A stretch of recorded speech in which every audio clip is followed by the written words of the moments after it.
Israel.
Adonai melech, Adonai malach, Adonai melech leolam va'ed. Adonai melech, Adonai malach, Adonai melech leolam va'ed. Adonai melech, Adonai malach, Adonai melech leolam va'ed. Adonai melech, Adonai malach, Adonai melech leolam va'ed. Adonai Hoshi'ana, Adonai Hoshi'ana, Adonai Hoshi'ana, Adonai Hoshi'ana, Adonai Atzlichana, Adonai Atzlichana, Adonai Atzlichana, Adonai Atzlichana. דוד מלך ישראל חי, חי, חי וקיים. דוד מלך ישראל חי, חי וקיים. דוד מלך ישראל חי, חי וקיים. דוד מלך ישראל חי, חי וקיים. דוד מלך ישראל חי, חי וקיים. דוד מלך ישראל חי, חי וקיים. דוד מלך ישראל חי, חי וקיים. הקדוש ברוך הוא, שמע ישראל אדוני אלוהינו, אתה אדוני אחד ויחיד, ושמך הוא שם כל העולמים. ישראל. טרורי קרע הלבן, עם בת ועם צורכן כמו בבת נעים שמכם שמעו שבו ונוחו ביום שבת שבו ונוחו. Shalom, hello everyone. The thing that I got for you today hopefully will enlighten you to understand about changing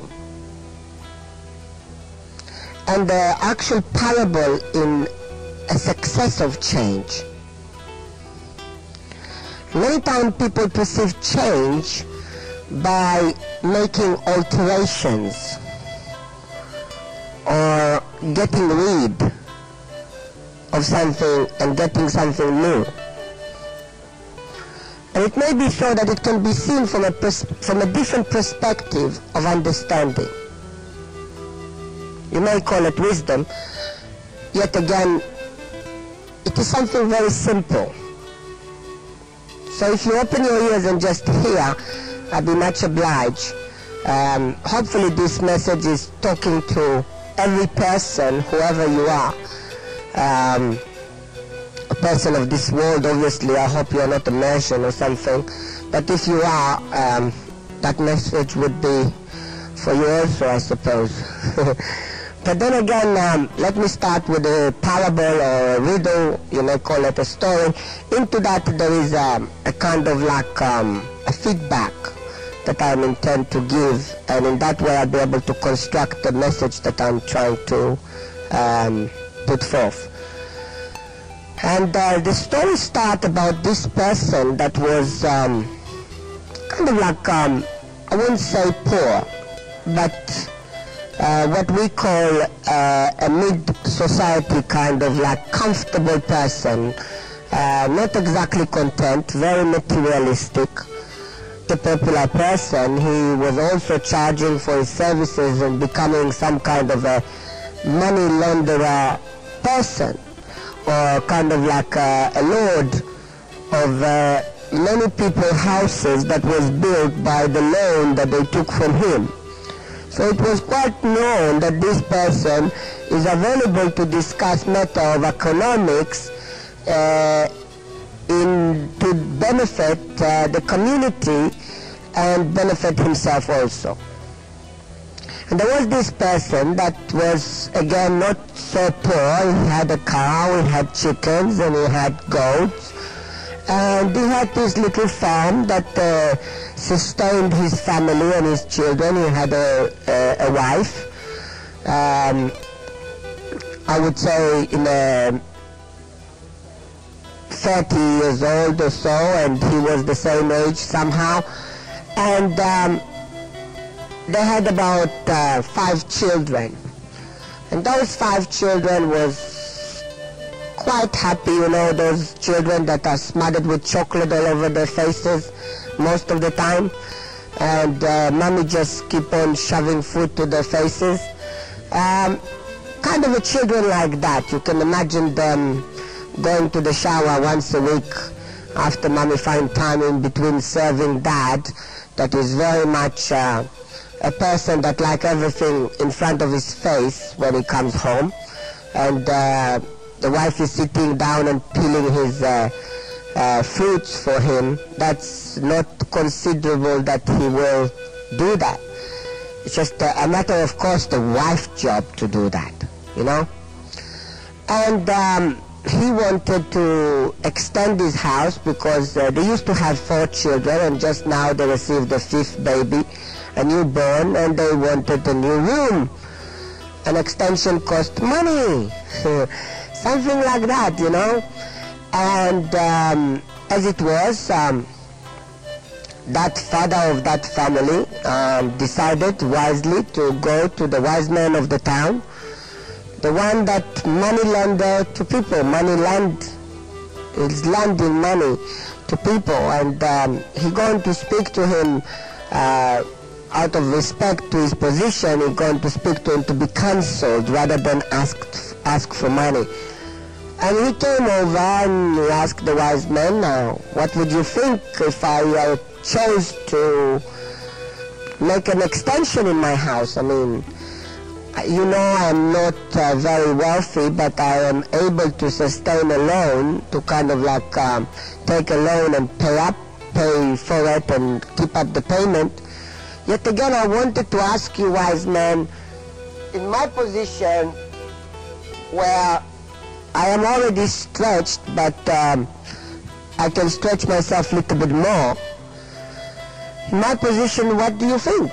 So the wise man kind of like, you know, he's got this old long beard.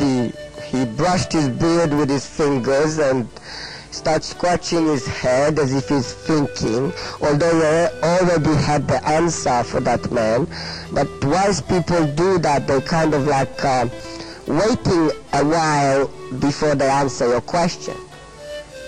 That's kind of like the first thing they do is the quietness that has this eerie feeling, and next minute they will tell you something that will either freak you out, make you feel embarrassed, or drop you from the chair, something like that.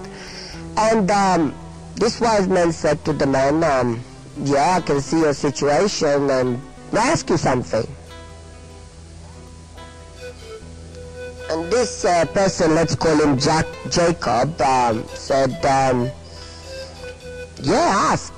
And he said, do you have a cow in your garden?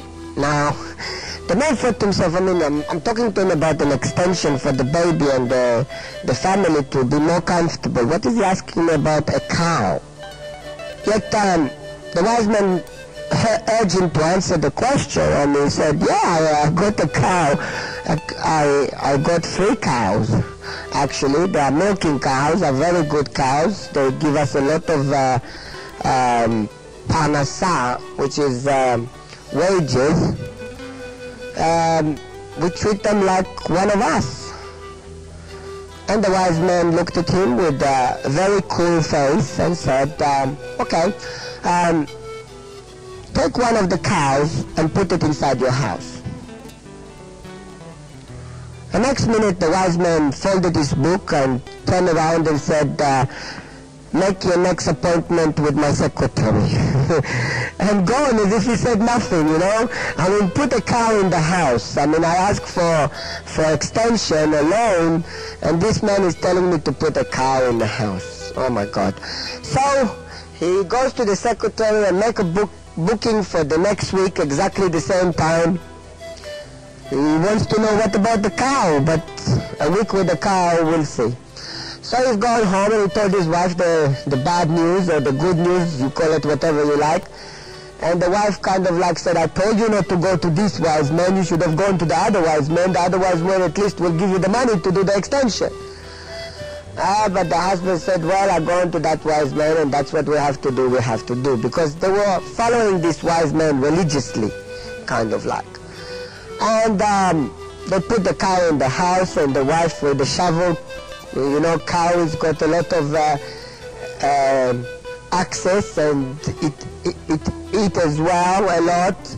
So that's what they were doing all week. And the children helping, and it's not enough because they cannot cope up. The house became very stinky and terrible. Can you just imagine the smell? As if the toilet broken up loose and all the thing come out in the house. Terrible. And the wife was doing spongia. She was doing all day long. She was cleaning the house basically. And the cow moo, moo. At night they could not sleep. Moo. And everything like that, you know. It was kind of like a scenario that you would not understand if you looked at it from the outside, but from the perspective of the father, that is what the wise man told them to do, and that's what they had to do religiously. And so on gone the week. It was very slow week because there was full of anticipation to Friday to hear what the wise man would say, and now hopefully he would allow the cow out of the house. And it got dressed up and gone quite presentable to that wise man again. And he sat down in a chair that the visitors usually sat, and the wise man was outside and he was sitting in front of his kind of like a throne. You know, in the old villages they had that throne. And when I visited Nigeria, they put me in a hotel and there was that throne that I had to sit on, and people came to visit to receive counsel. It was quite an amazing experience sitting on that throne. I was told that throne is about 400 years old, Nigerian, and it's one of the only one in the country. And I was put, the booking of the hotel was specifically that I will sit on that throne. Something traditional for Nigerians. They were quite funny with me as well. When I was eating, they was waiting for me to finish so then they can eat from my plate and drink from my cup, you know. I found it very funny, but that was very serious for them, and you could not intervene in traditions or kind of like preconceiving idea about what was that all about. Yet again, coming back to our story, this man got dressed and is gone and is waiting, and suddenly the door opened and the wise man come in and sat on his throne, and the dialogue begin with the moving hand of the wise man, so to speak. You are permitted to start talking. And the man said, well, you see, me and my wife, we were terribly busy this week with all this cow thing, and I come to ask about the extension. And the wise man looked at him and scratched his head and brushed his beard and made this eerie kind of like quiet silence and said, have you got a goat in the garden? And the man that we are talking about, Jacob, kind of like nearly fell off his seat and said, yes, I got a goat in the garden. And he said, put it in the house. And so on happened that again there is a goat, and a goat, they got this little kind of round things that goes all over the house, and the children are playing with those things, and it was terrible. Basically, there was no chocolate smothered on their face anymore, but I would not go more graphic than that. What I can tell you is that it was another misery week for this family. And so it passed, and come another Friday, as it was booked by the secretary on his way out on that week. He came back the next week and is again waiting for the wise man to come into the room. And the wise man come in, and the guy literally cried before the wise man and said, listen, I mean, I'm not having problem outside my house, I have problem inside my house. My wife, my children are not sleeping, I am not performing well, and I can feel like my metabolism is going down, and I've got the flu, and so on. And he cried and cried, and when he finished crying, the wise man brushed his beard and scratched his head and said kind of quite comfortably, do you have chicken in the house, in the garden?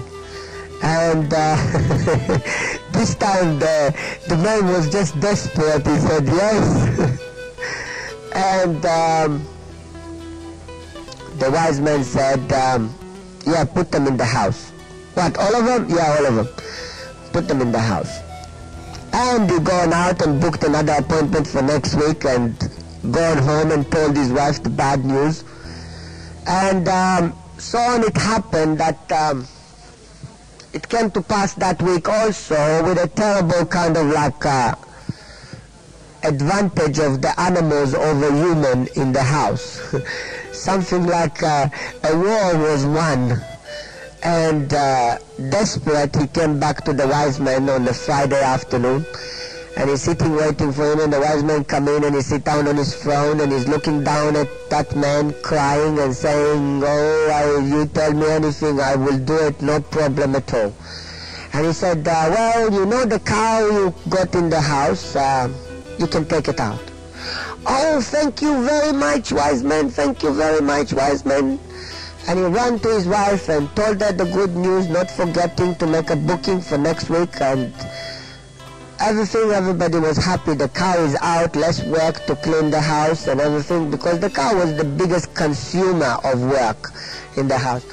And so it happened that a week later, the man was devoted to the wise man and said, yes, master, whatever you tell me I will do. And he said, you know the goat, go to your wife and tell her to take it out. And he booked himself for the next week after, ran quickly to his wife to tell her the good news. And there was celebration in the house. They even opened a bottle of wine that long time they didn't want to open. And the children sat down, and one of them even got drunk because somebody did not notice how much wine he drank. And so on and so on. But the weekends passed, and the devoted kind of like Jacob ran to the wise man again and seated waiting for him, and he came in and he sat down on his throne and looked down at the man And the man said, anything you say, wise man. And he took out, he told him to take the chicken out. And he came back and he told his wife, and he booked an appointment for a week after, and came back and told his wife, he said, now maybe he will give us a loan. Now maybe he will give us a loan. But who needs a loan? Who needs a loan? I mean, he looked at his wife, and they had the same house that they had before.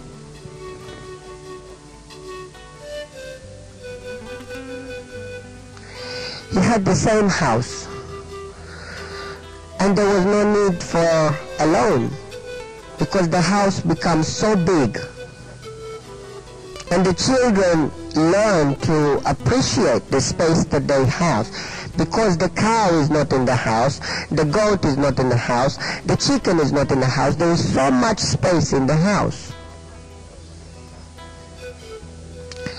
And that's what was so amazing about it, because what actually happened in this situation, that they had to put in, to put out, to be able to appreciate what they already have. And in doing so, they had an ability to see. And many people that come to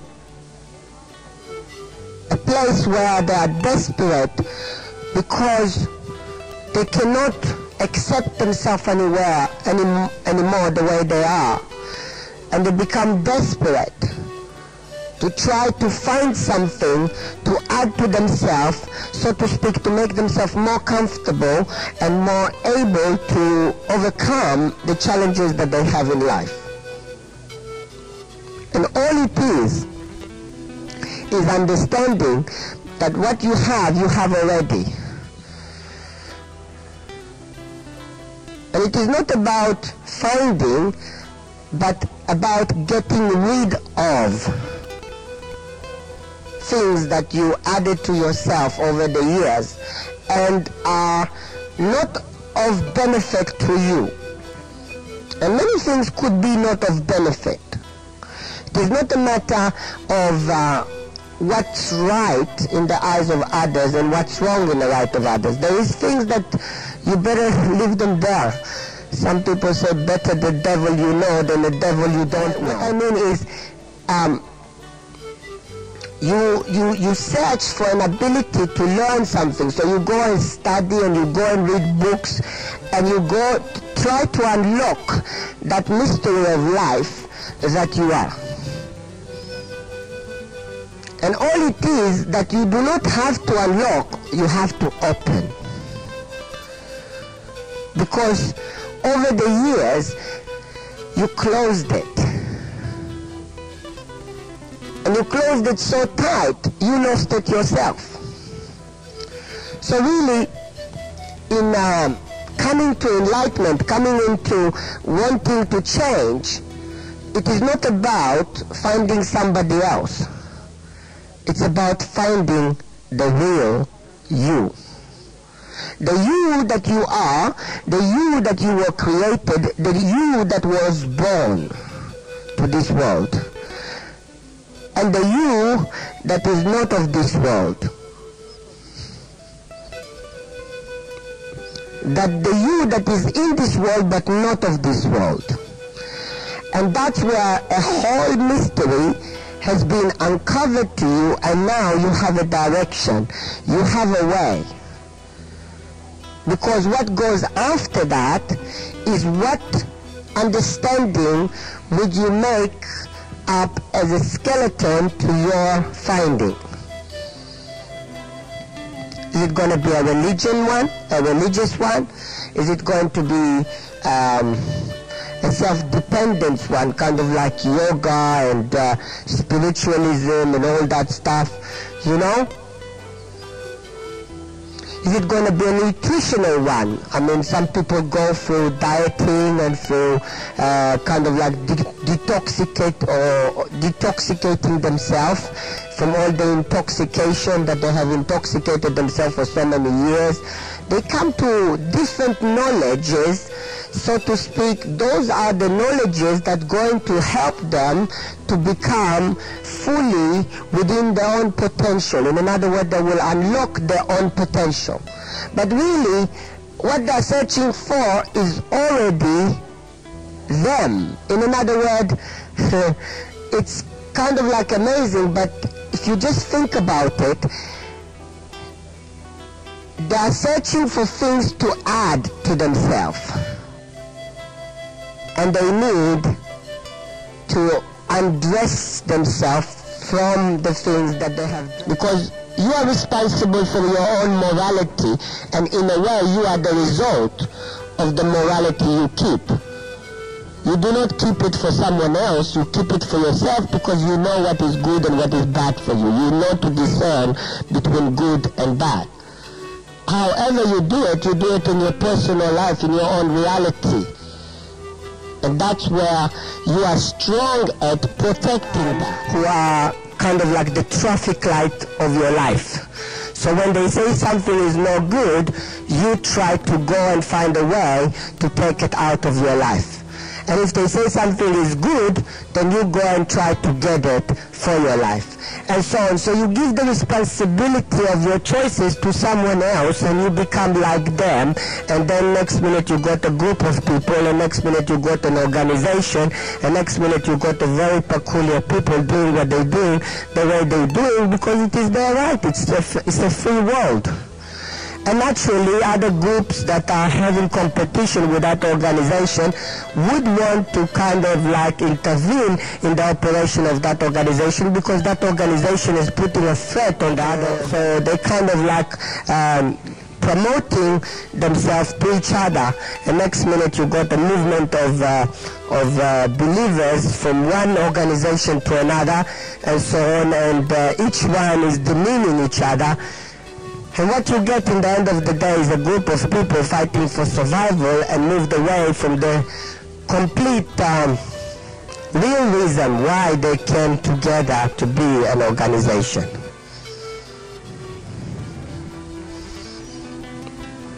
And that is really sad, because they end up making a theology and arguing that theology all the time.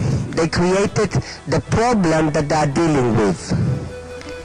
And I hope that now that you hear this, you will turn away from that kind of creation of problems in your life for the sake of fixing them. I remember my mom, when she used to prepare for Shabbat, my dad always used to tell her that she's making a mess to kind of like make some kind of tidiness. It's like the house is tidy, but my mom is not happy. She gotta move the furniture and clean behind the furniture where people can't see. But for my mom it was very important. And that's the way it goes. So when you listen to this message, I hope you benefit in understanding many things about trying to change, or trying to make an attitude, or try to put makeup to yourself. And makeup is suffocating you. It's like a mask that you are putting on yourself, and you are walking, and it's not going to be long before you would feel that you are not free, and you are not you. And the self-denial become like people that, you know, when a person is sick and he goes and he takes a medication, usually antibiotic, and it's got a course level of over 2 weeks, take 2 in the morning, 2 in the afternoon, and 2 in the evening, or 4 times a day, two tablets. And that's antibiotic, but once he finished the course of 2 weeks and he still did not manage to fight it off. In other words, his natural defense mechanism, metabolism, had to fight that sickness with the help of the antibiotic. But once that 2 weeks is over, the virus or the kind of bacteria has developed a strand of different mutation that actually now is immune to the antibiotic. And there we have a much more critical situation, because now you cannot give the antibiotic anymore, and the person is left to his own self-defense mechanism of his body to fight off the bacteria or the virus that developed and become more stronger than what he started with. So it's quite a risk that is going on here. And then they go about and they find, in the end of it, whatever they do, they find exactly what they find around their life before. There is a pattern. They go about finding that no free road again. Because another way of exercising what they have exercised in their marriage, in their growing up, childhood, school, in their relationship with their parents, in their relationship at work, and so on and so on. They just found it new. There was a honeymoon period, and next minute there was a big bang. What they find is again and again the same pattern that was going on all over their life. And that is where we have to try to find what is the actual thing that we are searching. And truly and honestly, we are searching for our real us, the pure us, the pure me that I'm looking. And it is not finding a new person, or may I say it's finding a new person because you never found him before.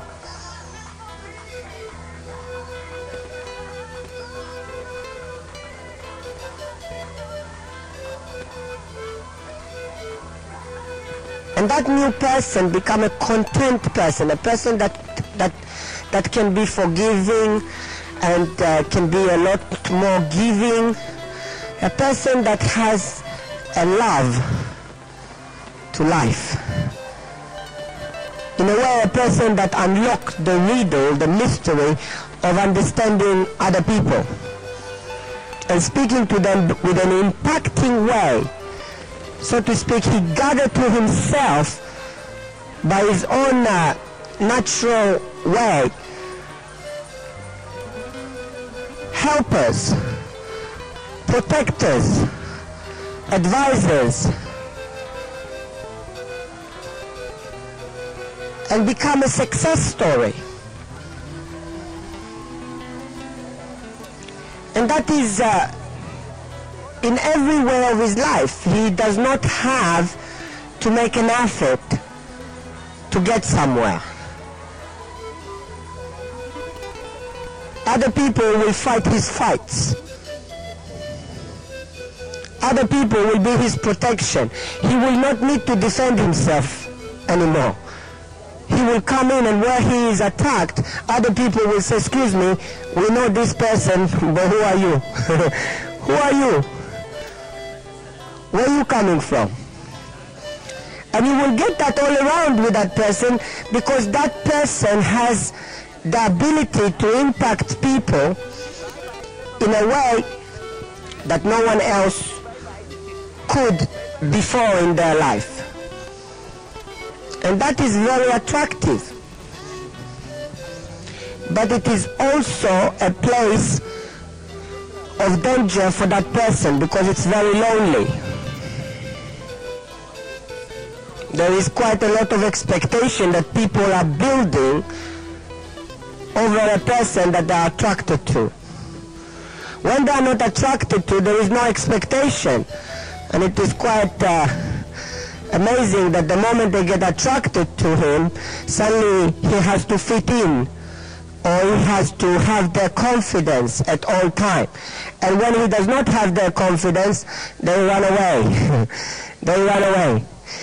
It's amazing to understand that most of the things that you need in life right now are in somebody else's hand for your future. And you have to get to that place where you'll be able to collect what is belong to you.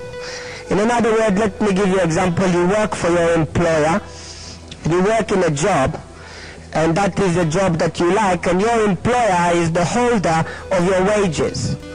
So when you finish the work in the end of the week, obviously your employer already got paid from the holders of his wages, and so on, money kind of like come down until it comes to your hand. But it exchanges a lot of hands that are nothing to do with you. And it many times it could be that they are your enemies. There are people that you would not even dare sharing a dinner with, or sharing a cup of tea with, in a sense sitting down and socializing with them. And that makes no difference to the situation. You have what you need for your future in someone else's hands. And you have to get there. And many times you are putting yourself a stumbling block on the way of your life until you get to the place where, oh my God, it made it kind of like so that you got there by real chance. It was such a chance that there were so many risks on the way until that the place of glory where you got paid happened. And that further your family, further your children, further the position of yourself within your community, and so on. Self. And that's where it goes further. You may call it pop psychology, but think about it. It's not simple. It's different. Are you in a discovery mode, or are you in a place where anything that is not familiar, you run away? And many people want to come to a familiar place. They want to come to a familiar people. And the only time that they come to something new is when they go to unfamiliar people. Because they already found what they found with the familiar people that they are and they have. That is basically what you have to kind of like maximize the potential of your moment, to maximize the potential of your future, to maximize the potential of your family, to maximize the potential of your... But if you think about it, we are going about our life a week from week from week from week, and it becomes kind of like a pattern that our life are passing by, but we did not see anything. It is a year to this message called a week to a week, or the moment right now. Because it intends to bring you to the moment right now. And then, once you go to right now, guess what? You can go to the next moment, victorious. Not a victim, victorious. And you can go out free from all the bondages that you have put. When the Bible speaks in Isaiah chapter 52, it said, take off your bondages. Shake off the dust off your back. Because you see, it is you that put the bondages in the first place. Let them go. It is you that did not move for so long and the dust gathered on top of your back. Shake it off. Now, is that the biggest worry you have in your life? From the moment you grew up, you heard about God and this, and you always had your preconception ideas that He's God and He's there and He's ruling and He's fire and He can get very angry and He let people die in a Holocaust and stuff like that. No. God never sit in a tank and shoot bombs. Man. God never touch the trigger of a gun and shoot it. As a matter of fact, I never saw a bad gun. What I saw is a bad person using a gun. The gun in itself is just a collection of materials. It's not even something that you can do anything with unless you use it. And when you use it, sometimes they use it for enforcing law. So there is good uses, good intentions to use gun or to use weapon of destructions, right? But at this position, when you understand God is not responsible of shooting a gun or sitting in a tank, then you start asking, hey, wait a minute, that's really true, but where is man? Before asking where is God, can we ask where is man? Where is humanity for each other? The Muslim hate the Jews hate the Christian hate the whole world. So on and so on, and it goes on and on. Am I putting a picture in your mind? It doesn't matter whether I'm right or wrong. It matters that I'm making a point of understanding that you come to an enabling power for all the things we spoke in this message. And this message, yeah, that's another knock. God was knocking on your door.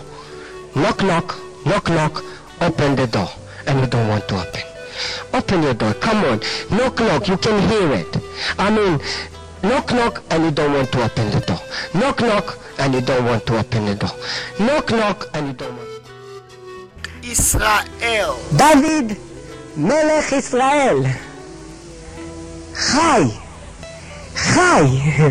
חי וקיים. דוד מלך ישראל חי וקיים, דוד מלך ישראל חי וקיים, דוד מלך ישראל חי וקיים, דוד מלך ישראל חי וקיים, דוד מלך ישראל חי וקיים, דוד מלך ישראל חי וקיים, דוד מלך ישראל חי וקיים, דוד מלך ישראל אורי קרא הלבן עם בת ועם צורכן כמו בבת נעים שמכם שמו שבו ביום שבת שבו ביום שבת. דוד מלך ישראל חי וקיים, דוד מלך ישראל חי וקיים, דוד מלך ישראל חי וקיים, דוד מלך ישראל חי וקיים, דוד מלך ישראל חי וקיים, דוד מלך ישראל חי. הקדוש ברוך הוא שמע ישראל אדוני אלוהינו, אתה אדוני אחד ויחיד, ושמך הוא שם כל העולמים. ברוך אתה הקדוש ברוך ישראל, השם אחד הוא ישראל, אתה אחד, ישראל קיים, ישראל קיים. אמן, אמן, אמן, אמן, אמן, אמן, אמן.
but I want for you to understand what this song says.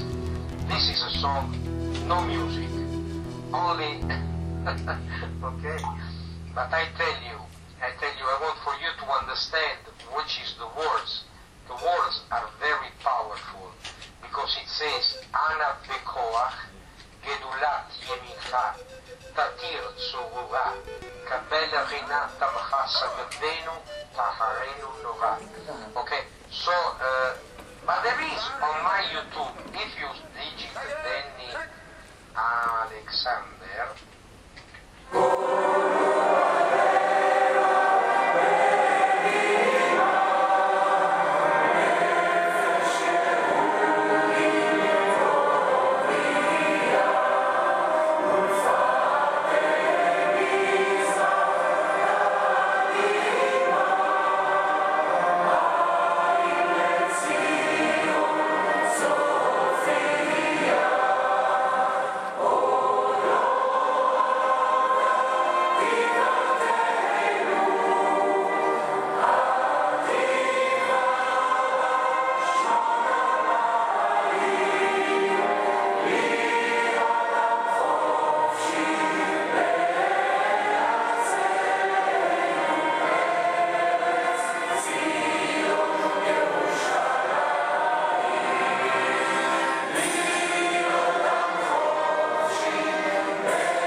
okay? And thank you very much.